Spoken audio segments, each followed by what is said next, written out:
Y esta enfermedad venosa crónica, pues es una de las enfermedades más comunes que podemos ver actualmente. Eh, si hablamos de enfermedades crónicas, lo primero que nos viene a la mente pues, es diabetes, ¿no? Hipertensión, artritis, gastritis, colitis. Pero la enfermedad venosa tiene una incidencia y una prevalencia mucho mayor que estas enfermedades. Tan así que si ustedes ven caminando 10 gentes en la calle y de esas 10 gentes 6 son mujeres, probablemente 4 tengan ya datos de enfermedad venosa. En hombres mucho menor. Volvemos a lo mismo de la incidencia del cáncer. En hombres también se pueden dar varices, pero es una relación de 3, 4 a 1. ¿No? Ok, Por cada 3, 4 mujeres va a haber un problema O en sea, hombres. tiene que ver algo las hormonas para... Exactamente. No solamente las hormonas, volvemos a lo de los factores de riesgo, ¿no? Que no es solamente un factor de riesgo, Ok. sino es un checklist de factores de riesgo, ¿no?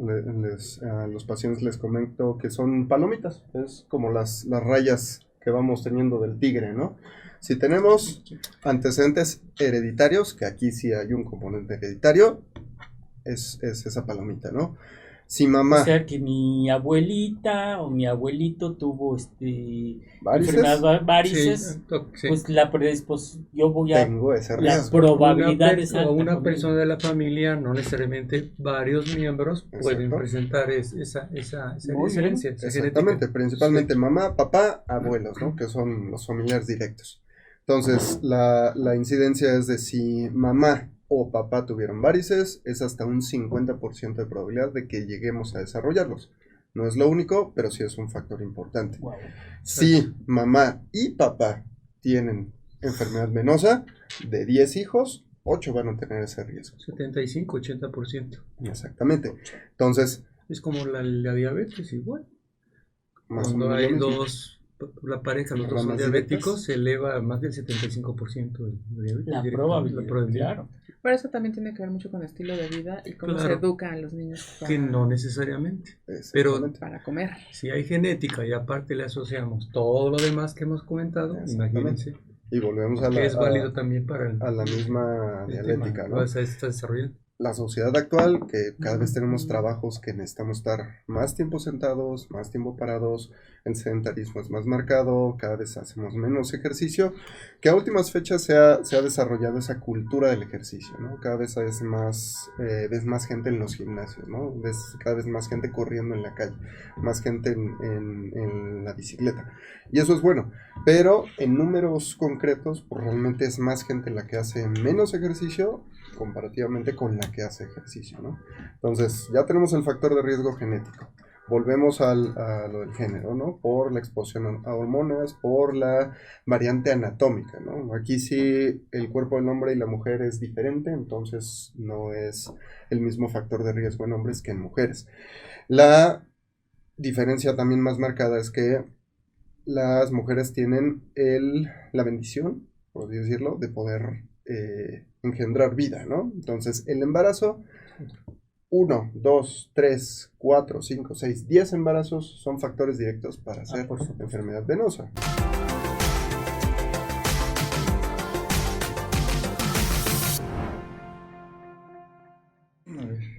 Bueno, pues nuevamente aquí con, con la doctora Grevel y bueno, nomás quedó una duda que sí se nos hizo muy importante que nos transmitieras, Gretel, con respecto a una pregunta que hicieron. Sí, No sé cómo piensas. Montserrat me comenta que tiene 10 años tomando reemplazo hormonal con estrógenos y progesterona.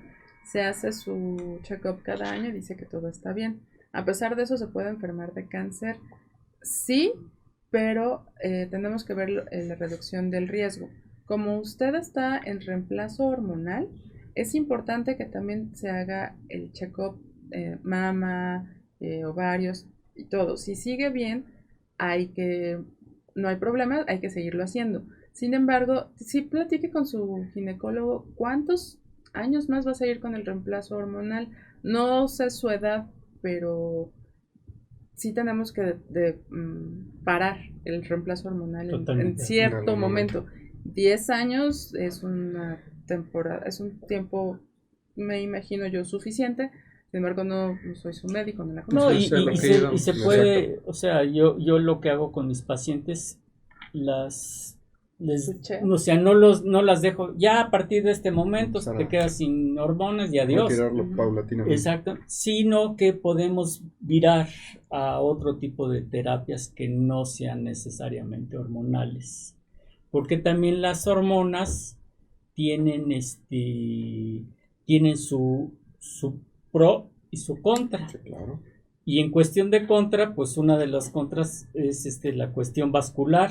Exacto, es que está conectado a múltiples Claro, campos. estamos Sí, estamos claro. conectados. Una pregunta nada más así breve para continuar. Cuando una chica, una dama, es candidata a terapia hormonal, Ujú. ok, aunque no tenga ningún dato como lo habías comentado, hay que saberlo detener. ¿Cuánto tiempo está considerado? Hablaste que 10 años ya era más que suficiente. ¿Cuánto tiempo está considerado hacer un manejo con terapia hormonal? Por lo menos 5 años, pero 5 se están años. dando estudios actualmente que hay que llevarlo hasta 10 en determinados pacientes. Ok, sí, para que quede claro. Sí, Pero, y- perdón, ajá. este tratamiento hormonal es la adyuvancia en cáncer. Este es otro tipo de tratamiento Por eso hormonal. son distintos. Son diferentes. Esta paciente... terapia hormonal sustitutiva. Ajá. ¿No? Y Entonces, aparte para hay que menopausia. estar checando el balance hepático, o sea, estar revisando hígado. Claro. Hueso, Y como Hueso. les decía, corazón. corazón, no son inocuas las hormonas. Tampoco hay que satanizarlas. No, no. Hay que saber, su médico ya Son ya nobles, pero hay que les va a saber la decir indicación. cómo, cuándo y cómo darles las hormonas. Y como les decía, una de las bemoles que tienen las hormonas es que pueden llegar a provocar o producir trombosis. Y bueno, pues para eso está aquí el doctor, está Marco Antonio Currola. Marco, ¿qué nos puedes hablar sobre las hormonas y las varices y bueno, pues todo que es otro mundo dentro del mismo mundo? Exacto. Digo, como estábamos platicando, digo, desafortunadamente ahí es una constelación, ¿no? No podemos individualizar las enfermedades como un individuo. Digo, no podemos decir que es el cáncer y luego tenemos reflujo gastroesofágico, y luego tenemos desgaste de cartílago. Digo, son cosas que se van relacionando. Entonces, una de las cosas que podemos ver más frecuentemente es el desarrollo de enfermedad venosa crónica. Para términos prácticos, la generación de varices, ¿no? Y esta enfermedad venosa crónica, pues es una de las enfermedades más comunes que podemos ver actualmente. Si hablamos de enfermedades crónicas, lo primero que nos viene a la mente pues, es diabetes, ¿no? Hipertensión, artritis, gastritis, colitis. Pero la enfermedad venosa tiene una incidencia y una prevalencia mucho mayor que estas enfermedades. Tan así que si ustedes ven caminando 10 gentes en la calle y de esas 10 gentes 6 son mujeres, probablemente 4 tengan ya datos de enfermedad venosa. En hombres mucho menor. Volvemos a lo mismo de la incidencia del cáncer. En hombres también se pueden dar varices, pero es una relación de 3, 4 a 1. ¿no? Ok, Por cada no. 3, 4 mujeres va a haber un problema en O sea, hombres. tiene que ver algo las hormonas para... Exactamente. No solamente las hormonas, volvemos a lo de los factores de riesgo, ¿no? Que no es solamente un factor de riesgo, Ok. sino es un checklist de factores de riesgo, ¿no? A los pacientes les comento que son palomitas, es como las rayas que vamos teniendo del tigre, ¿no? Si tenemos antecedentes hereditarios, que aquí sí hay un componente hereditario, es esa palomita, ¿no? Si mamá... O sea, que mi abuelita o mi abuelito tuvo ¿Varices? enfermedad varices, Sí. pues la predisposición, yo voy a... Tengo ese La riesgo. probabilidad es alta. O una con persona él. de la familia, no necesariamente varios miembros, pueden Exacto. presentar esa Muy diferencia. esa Exactamente, genética. principalmente mamá, papá, abuelos, ¿no? Que son los familiares directos. Entonces, la incidencia es de si mamá o papá tuvieron varices, es hasta un 50% de probabilidad de que lleguemos a desarrollarlos. No es lo único, pero sí es un factor importante. Wow. Si mamá y papá tienen enfermedad venosa, de 10 hijos, 8 van a tener ese riesgo. 75, 80%. Exactamente. Entonces, Es como la diabetes, igual. más o Cuando menos hay lo mismo. dos la pareja, los dos son Ramas diabéticos, directas. se eleva a más del 75% de diabetes. La directo, probabilidad, claro. Pero eso también tiene que ver mucho con el estilo de vida y cómo se Claro. educa a los niños Que no necesariamente. Pero Exactamente. para comer. si hay genética y aparte le asociamos todo lo demás que hemos comentado, Exactamente. imagínense Y volvemos a que es válido la, también para a la misma el tema dialética, que ¿no? se está desarrollando. La sociedad actual, que cada vez tenemos trabajos que necesitamos estar más tiempo sentados, más tiempo parados, el sedentarismo es más marcado, cada vez hacemos menos ejercicio, que a últimas fechas se ha desarrollado esa cultura del ejercicio, ¿no? Cada vez ves más gente en los gimnasios, ¿no? Ves cada vez más gente corriendo en la calle, más gente en la bicicleta. Y eso es bueno, pero en números concretos, pues realmente es más gente la que hace menos ejercicio comparativamente con la que hace ejercicio, ¿no? Entonces, ya tenemos el factor de riesgo genético. Volvemos a lo del género, ¿no? Por la exposición a hormonas, por la variante anatómica, ¿no? Aquí sí el cuerpo del hombre y la mujer es diferente, entonces no es el mismo factor de riesgo en hombres que en mujeres.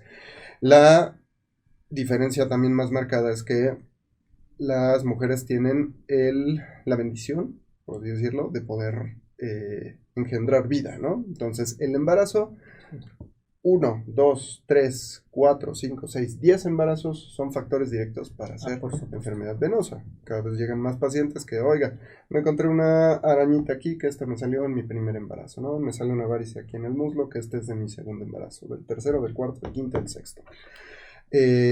Los hábitos alimenticios, cada vez somos más tendientes a comida rápida, con menos fibra, a pasar tiempo sin consumir alimento, a malpasarnos. Los hábitos intestinales, el hecho de ser estreñido, el hecho de no tomar suficiente agua, porque también es parte del el desarrollo de la cotidianidad que ya tenemos en el trabajo, también es un factor de riesgo directo.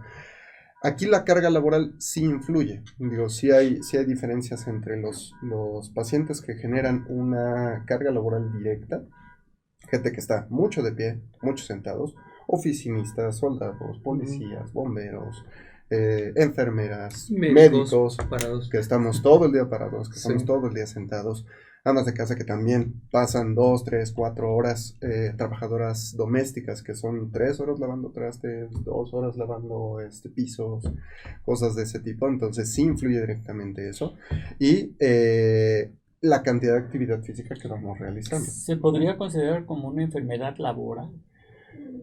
Laboral como tal no, pero sí es un factor de Una riesgo complicación. directo. Sí, es muy importante porque pues, yo puedo pedir mi incapacidad. Porque estoy muchas horas de pie. Exactamente, pero Es como pues, decir, si no te hacemos ergonomía al saberse sentar, Exactamente. se Desafortunadamente convierte en algo laboral, ¿no? no consideramos mucho, y eso se ve socialmente, a las varices como muchas veces como una enfermedad, ¿no? Y es una enfermedad que puede evolucionar a tal grado que es ser discapacitante, porque tiene complicaciones, tiene una evolución directa, y la mayoría de las veces, como cualquier enfermedad crónica, no es lo mismo tener la enfermedad 1 año a tenerla 10 años. Podemos llegar a tener complicaciones, y esas complicaciones disminuir nuestra calidad de vida.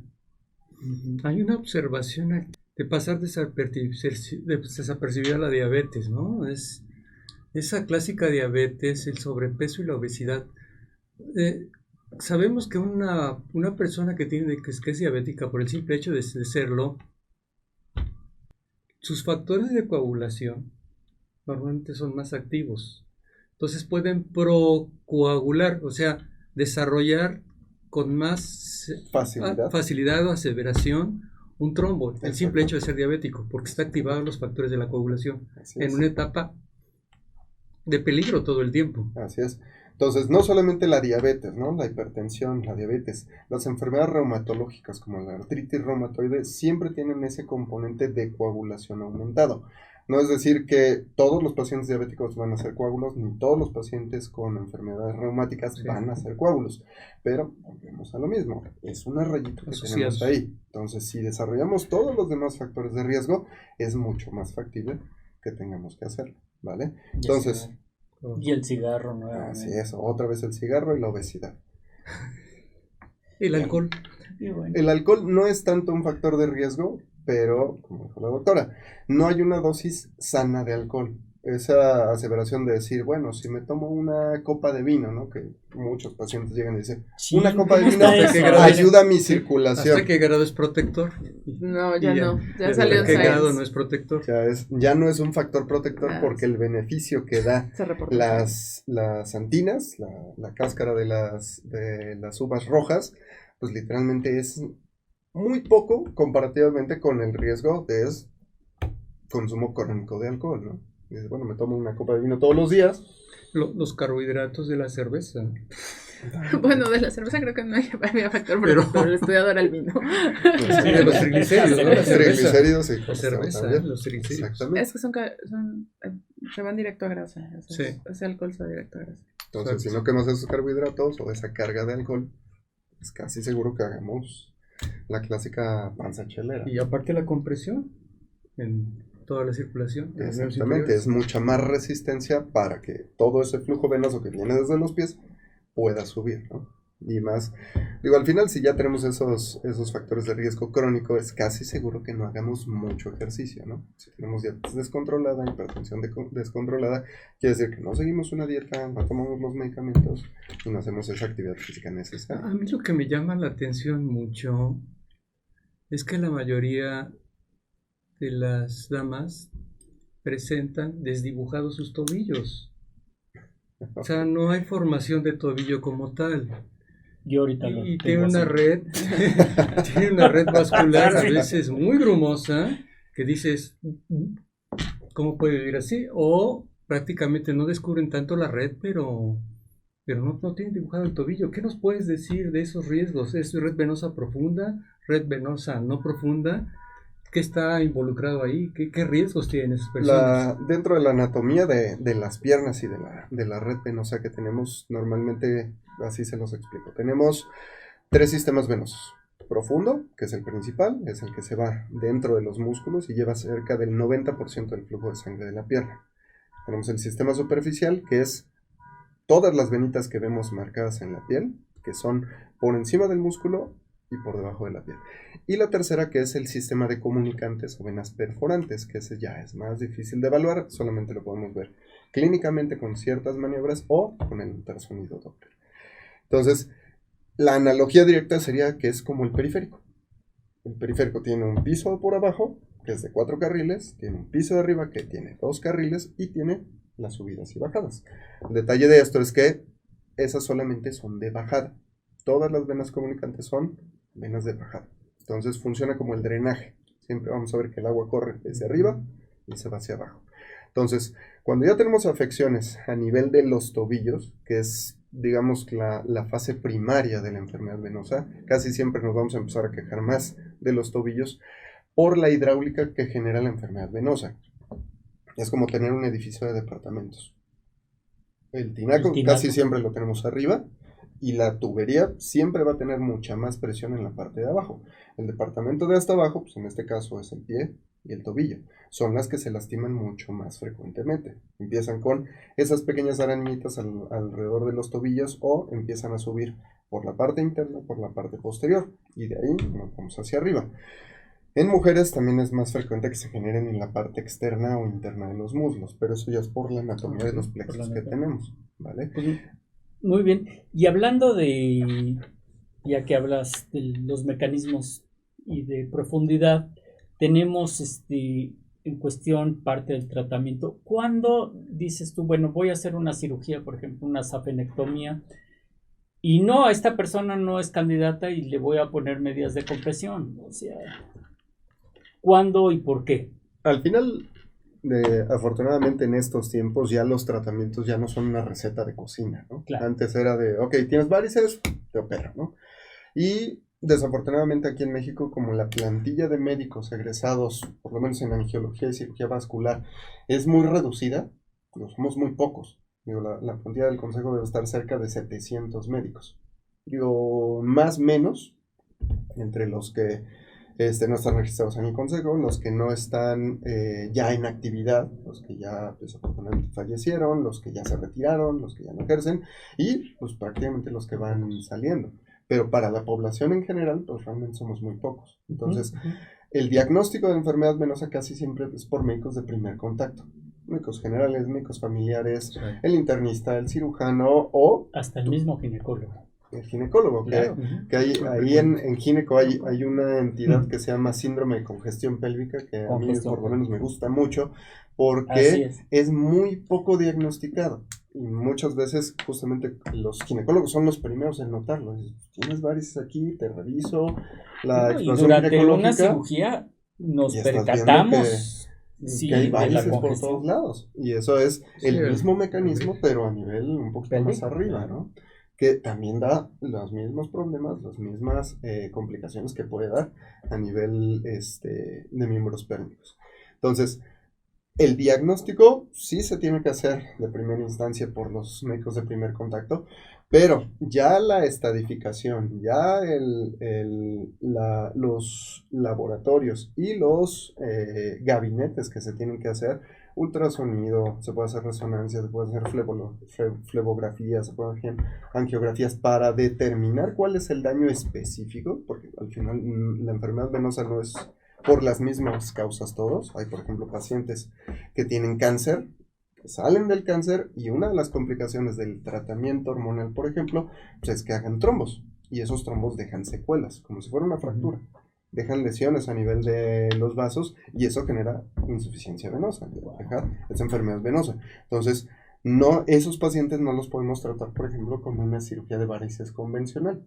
Tenemos que ver cuánto daño causó ese trombo, dónde lo causó y si es necesario reparar primero ese daño, hacer una reconstrucción de las vías principales para poder quitar ya las varices que son las que se alcanzan a Sí, ver, no ¿no? es posible. Y la mayoría de la gente dice, bueno, si vas a un lugar donde no te hacen el protocolo completo, pues te operan. Y al final sí quitan esas varices.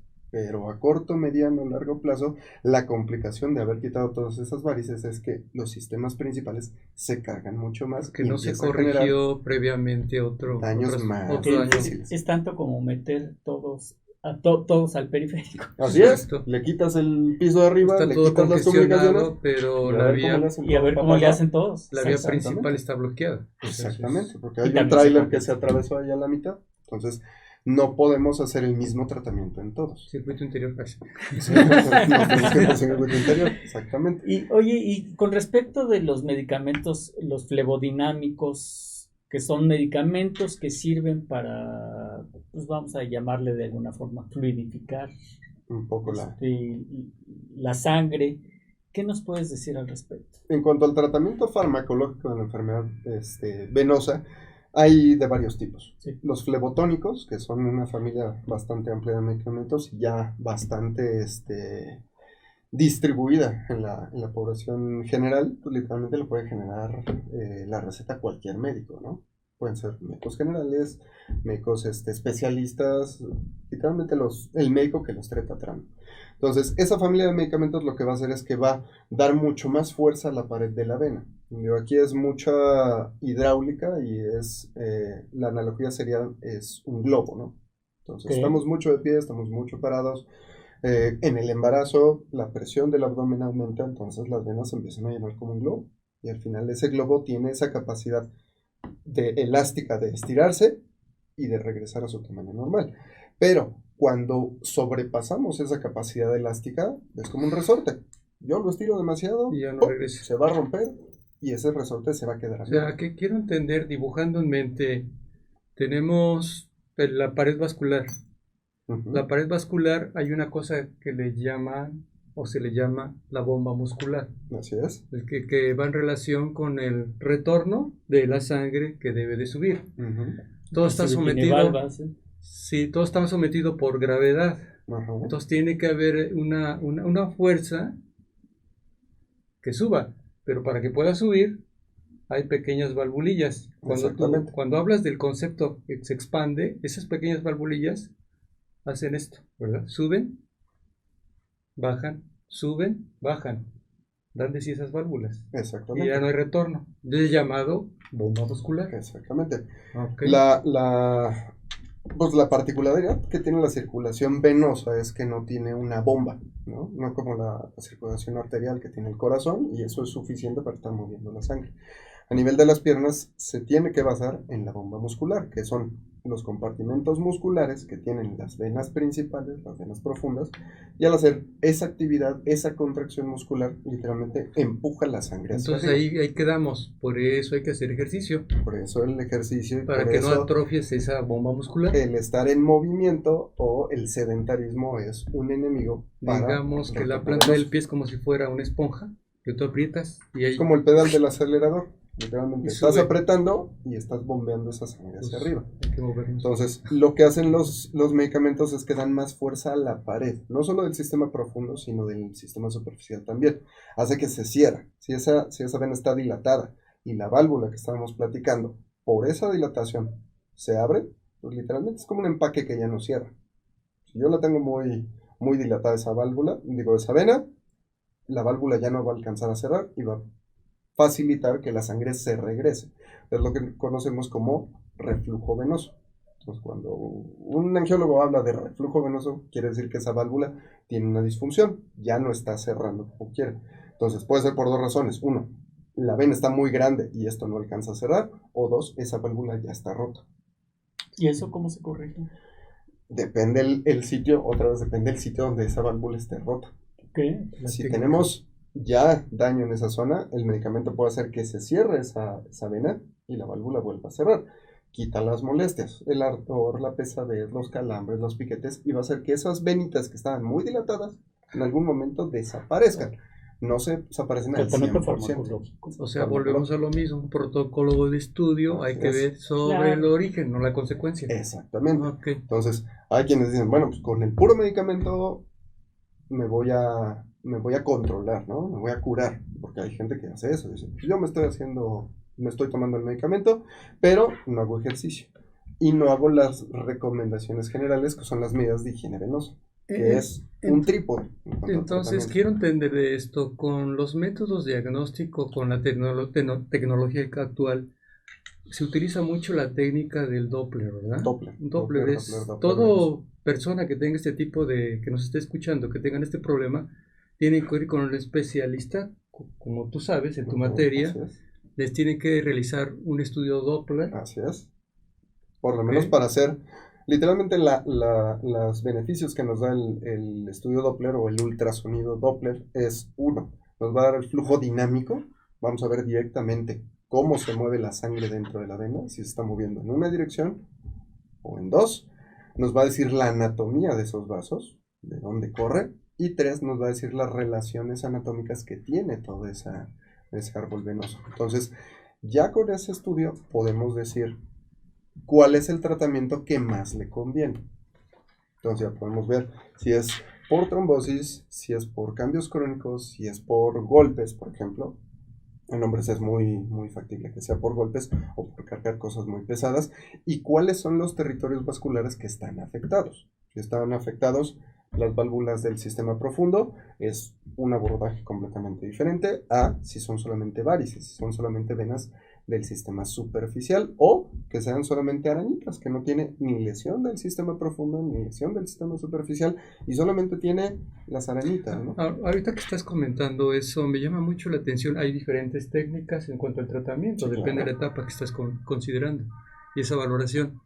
Hay una que es muy famosa en el medio, que muchos veces la escleroterapia, La escleroterapia, que la llegan a hacer en dermatología, pero a ver, ¿qué tan importante es quedarse en esa etapa de esclerosar? ¿Y en qué consiste esclerosar?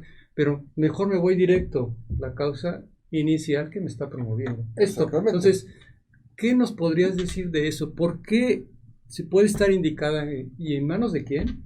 ¿Y por qué no la debemos de hacer? Mejor ir con todo el protocolo completo de estudio. Exacto. Entonces, el tratamiento definitivo, digo, nos gusta separar el tratamiento con tratamiento médico, que son cambios de estilo de vida, hacer ejercicio, el uso de medias de compresión, que es uno de los pilares para que no tengamos problemas tanto de que se generen más venitas, que se quiten las que tenemos y que no me generen las complicaciones de la enfermedad venosa. El medicamento y obviamente los cambios del estilo de vida que necesitamos para que no se me desarrolle más la enfermedad, porque si ya tenemos varices, quiere decir que en los últimos 2, 3, 4, 5, 10 años es el estilo de vida que llevamos, no ha sido el mejor, ¿no? No ha sido el más adecuado. Y el tratamiento definitivo, que es quitar esas venas que ya están incompetentes, que pueden ser desde las arañitas, las telangiectasias, las venas reticulares, las varices o ya la complicación de esa enfermedad venosa. Entonces, cuando están en etapas tempranas, que ya hicimos el protocolo completo, porque es muy importante, la técnica de escleroterapia es muy fácil de hacer, pero realmente no tiene demasiada ciencia, lo aprendes en un par de horas hacerlo, ¿no? Lo que realmente no aprenden muchas veces es en quién sí, en quién no, y cuáles son las contraindicaciones de. Entonces hay que tener mucho Y cuidado las secuelas Por eso es que te quién pueden nos- dejar. Por eso es importante ir con el especialista Claro. porque nos ha tocado y ahorita es una discusión importante en quién lo hace y quién no debería de hacerlo, porque hemos visto que en estética Exacto. lo hacen en spas, lo hacen consultores dermatológicos, lo hacen médicos generales, lo hacen cardiólogos, lo hacen cirujanos, lo hacen que desafortunadamente sí hemos tenido mucho auge de este tipo de cursos, ¿no? Que es un curso de 3 meses y les cobran fuerte, ¿no? Y al final sí llegan muchas complicaciones de ese tipo de pacientes. Yo doy consulta también en la Baja Sur, en Los Cabos, y allá pues realmente dentro de la zona urbana de San José del Cabo, de Los Cabos, solamente somos 2 especialistas.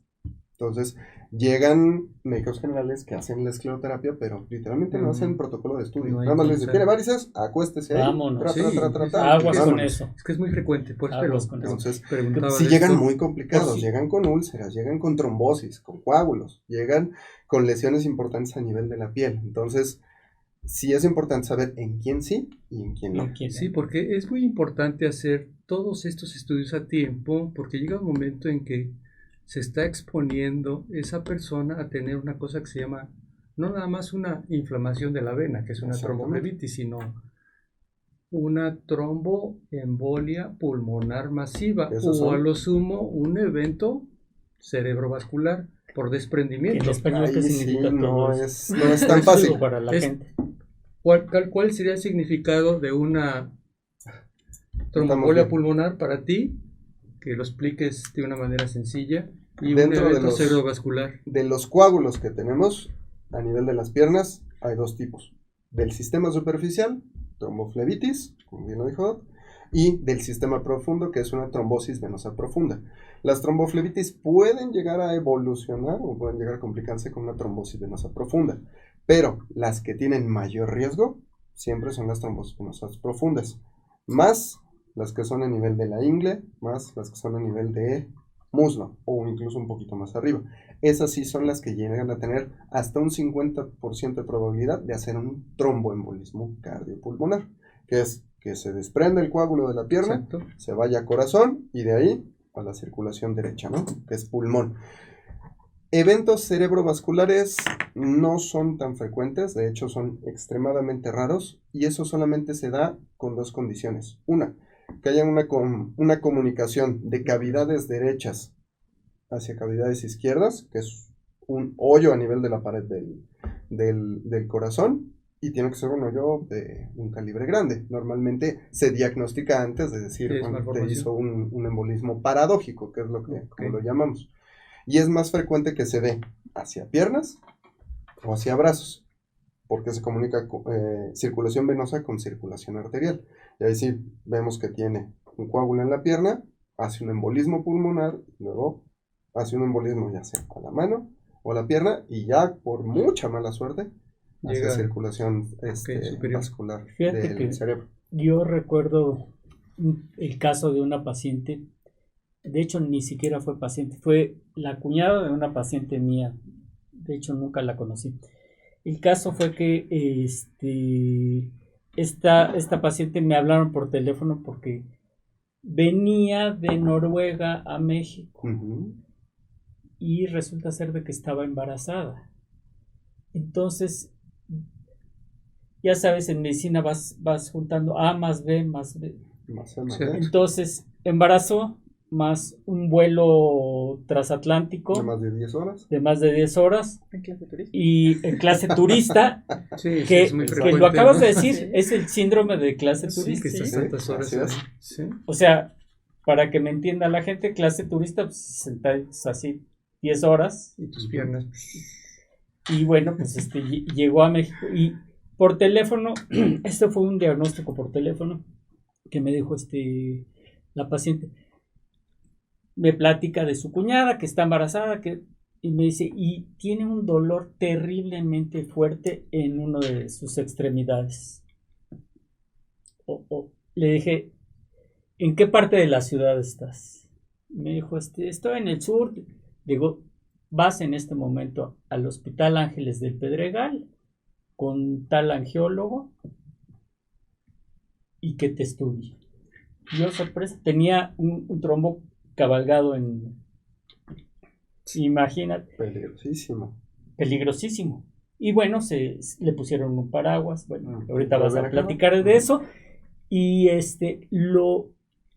lo que me platica luego mi paciente es que ella pues ya regresó a su lugar de origen, o sea, después de tiempo. Y tuvo a su bebé ahí en Noruega. Pero en Noruega estaban de veras positivamente impactados de cómo, número uno, se hizo el diagnóstico por teléfono y dos, la infraestructura que había en nuestro país para el tratamiento de esa paciente que llevó a feliz término. Entonces podemos decir que estamos a la altura, ¿sí? Y más en cirugía vascular de los primeros del mundo. Sí, tenemos buen nivel. Sí. ¿Qué nos puedes decir sobre esto? Bien, entonces, la complicación de la trombosis venosa profunda, digo, hablando de este caso, digo, es un poco más difícil que en la población habitual. Normalmente cuando ya tenemos una trombosis venosa profunda y tiene el riesgo de hacer ese embolismo, lo que hacemos es, uno, evitar que ese coágulo salga de la pierna y se me vaya al pulmón, con la colocación de un filtro de vena cava. Y como dice, es como un paraguas, nada más que sin tela, que se pone a través del cuello y se pone aquí a nivel del abdomen. Eso evita que tengamos ese embolismo. Y actualmente, digo, hay dos corrientes, ¿no? Hay quienes dicen que con puro anticoagulante, que con puro tratamiento farmacológico, es suficiente para desaparecer. Pero lo que casi todos tendemos a hacer es tratar de sacar o tratar de deshacer ese coágulo lo antes posible para disminuir ese riesgo. Entonces, para eso utilizamos algo que se llama trombolisis farmacomecánica. Puede ser un catéter que es como una aspiradora y literalmente va rompiendo el coágulo y lo va chupando. Hay otro que es con ultrasonido, es una sonda que tiene ultrasonido dentro y literalmente va haciendo que ese coágulo vibre y va instilando un medicamento que es un trombolítico, que literalmente deshace el coágulo. En menos de 24 horas ese coágulo está prácticamente deshecho. Y hay otros que hemos visto a lo largo de la historia de este aumento de tecnologías que tenemos, que van rompiendo ese coágulo, pero al final es tratar de sacarlo lo antes posible. Se ve que la paciente recupera sus funciones, su calidad de vida mucho antes que si lo dejamos 3 meses o 6 meses o 9 meses con el tratamiento farmacológico. En este particular caso no se puede dar anticoagulación directa. El único anticoagulante que se puede utilizar es la enoxaparina o la heparina de bajo peso molecular. Pero pues es igual, ¿no? Al final, para que se pueda dar a término el embarazo, en algún momento se tiene que quitar. Por eso tiene que quedarse con el filtro de vena cava y en algún momento, si es factible, retirarlo. Sí, es más sofisticado. Así es. Casazo. Hay varias. Uh-huh. A ver, esta es Ahora sí tuya de aquí. Bien, nos preguntan, doctores, ¿qué recomendarían para aliviar el dolor de las varices? Es que a veces es insoportable y el ardor no se aguanta. Lo primero, pues es hacer un diagnóstico, hacer una evaluación completa para decir qué tipo de enfermedad venosa o en qué clasificación clínica estamos. Hablaste hace rato de higiene venosa.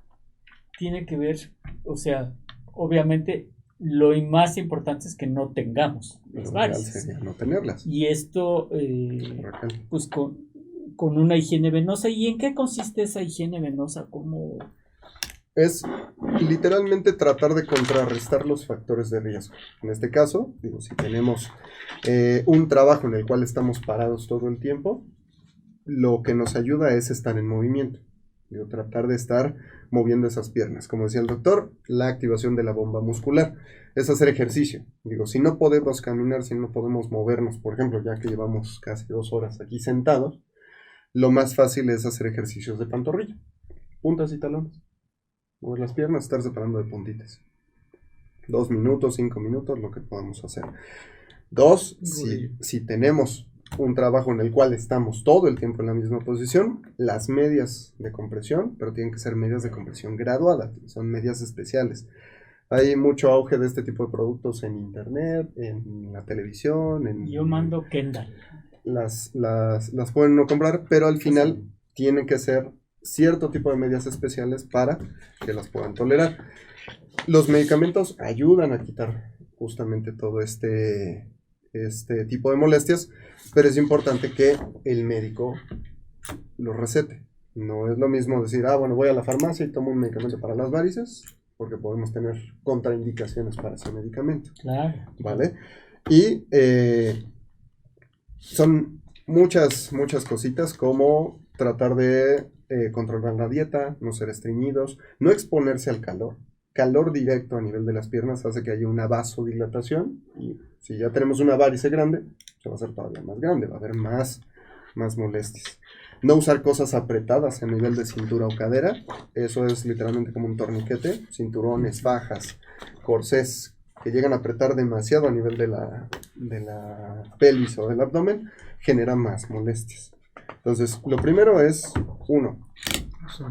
hacer la evaluación, ver qué tantas molestias tiene y ya de ahí ajustar el tratamiento dependiendo lo que necesite. Puede ser que solamente sean medidas de higiene venosa, medias, escleroterapia, o ya, si ya tenemos demasiado reflujo y compromiso venoso, la cirugía, que también dentro de la cirugía hay varias maneras de hacerlo, no es la misma para todos. Como decía, una es la safenoexéresis, que es la safenectomía, que es quitar la vena completa, pero ya lo podemos hacer con láser, con radiofrecuencia, podemos utilizar un pegamento incluso, cianoacrilato, y podemos utilizar escleroterapia guiada con catéter. Claro. Nos piden los datos de los doctores, ¿están pasando, Sai? Sí, pues nos pueden, por favor. Sí, antes de irnos, empezamos por ti y... Sí, no me sé el número, se los doy. Es que no me marco. Por lo menos no me marco. Estamos en nuestro clinic. El número es 55 79 69 3709. También nos pueden encontrar como Mastoclinic en redes sociales. Mi nombre es Gredel Portela. También les dejo mi número celular por si me quieren hacer algún comentario. Es 55 31 53 42 13. Y pues estamos muy a la orden. Cuando gusten, volvemos a venir a platicar. Sí, y mi número directo es el 55 23 36 86 40.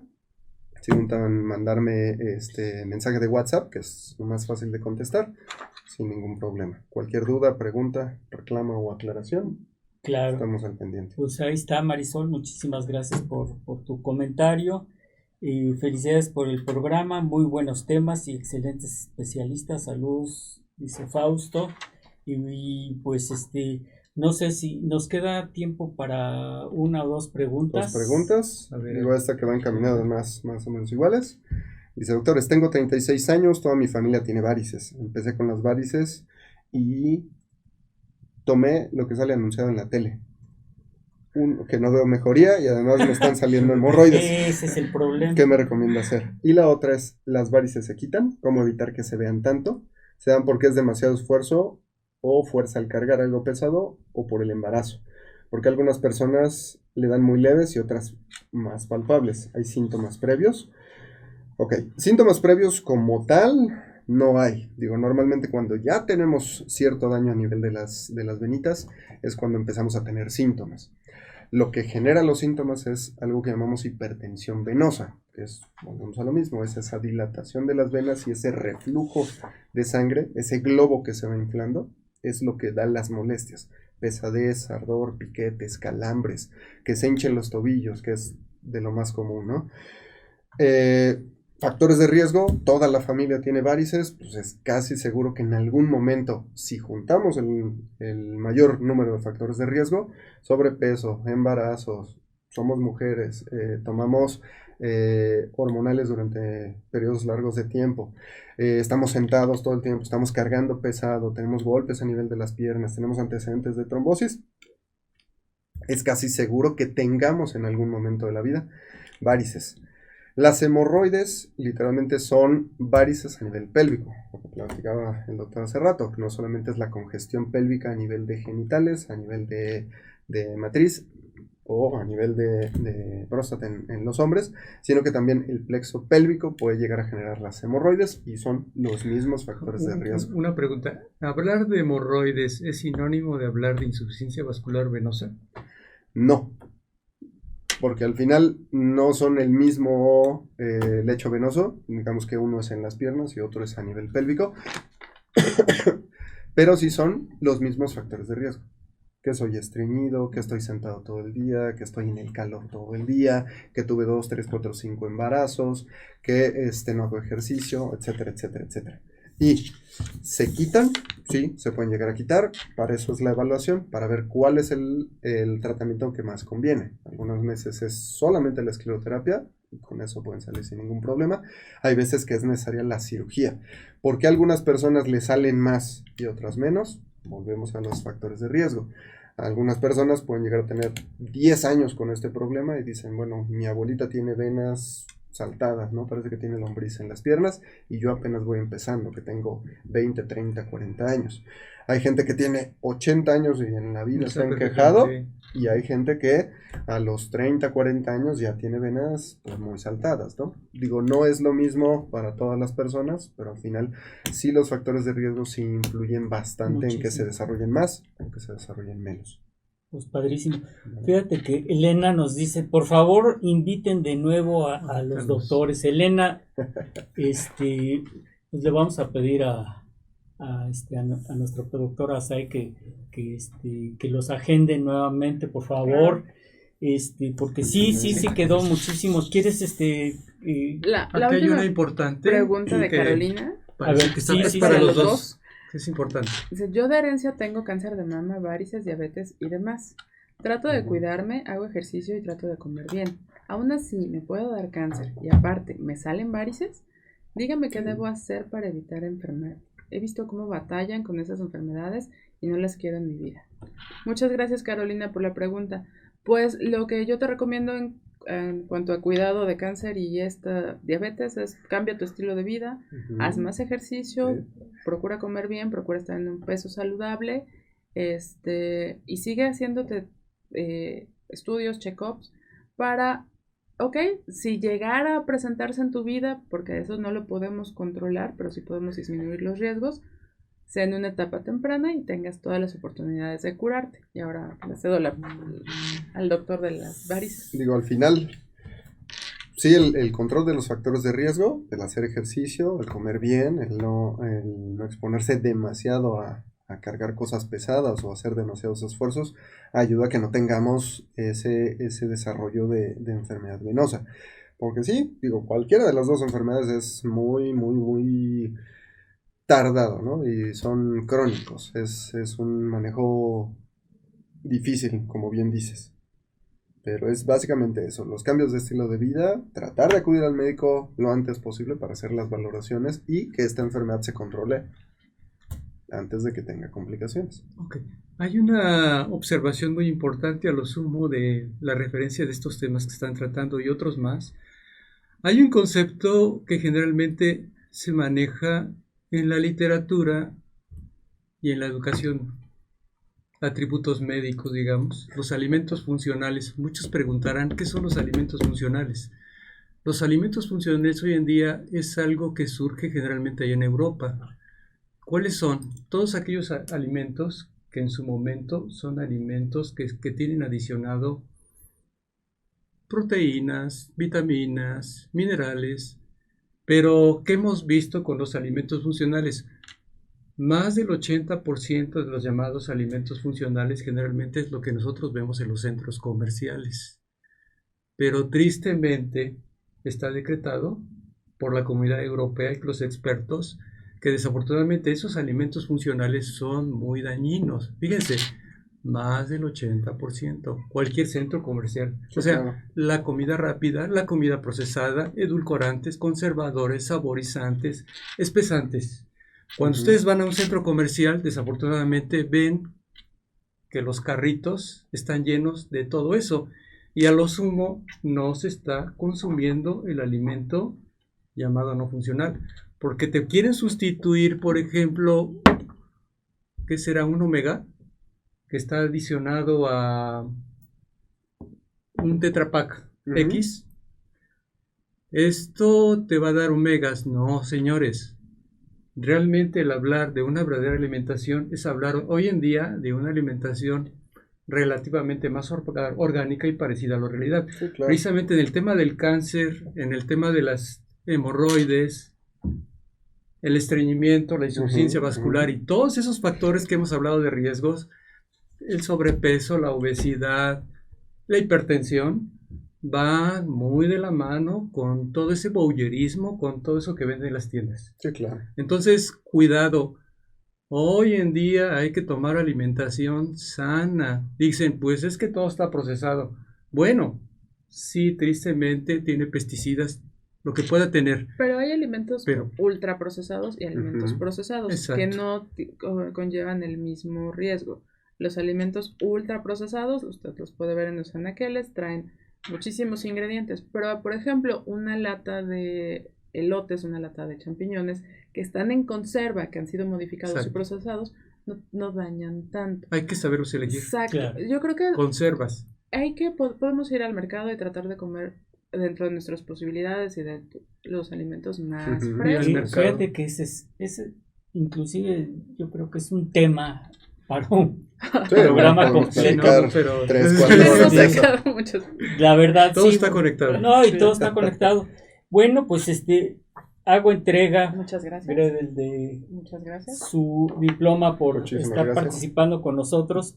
Pues, Y antes de despedirme, quiero agradecerles su atención, recordarles que este es un programa totalmente sin fines de lucro y pedirles que se inscriban, que toquen la campanita y que bueno, Notificaciones. y que les recomienden este programa a sus amigas. Como es un programa que no tiene fines de lucro, pues los patrocinios que tenemos son importantes precisamente para alimentar este tipo de programas. Nosotros no lo hacemos totalmente sin goce de sueldo y bueno, pues no me resta más que agradecerles su asistencia a este programa, invitarlos al programa de la próxima semana y como decía el doctor Canales, que tengan ustedes un buen día y un mejor fin de semana. Muchísimas gracias. Muchas gracias a todos. Saludos. Hola, ¿qué tal? Soy el doctor Ernesto Santillán, conductor del programa Salud para Todos. Dale like a esa campanita y por favor síguenos en Instagram, Facebook, Spotify, iTunes, YouTube. El programa número 1 de temas médicos día a día. Saludos.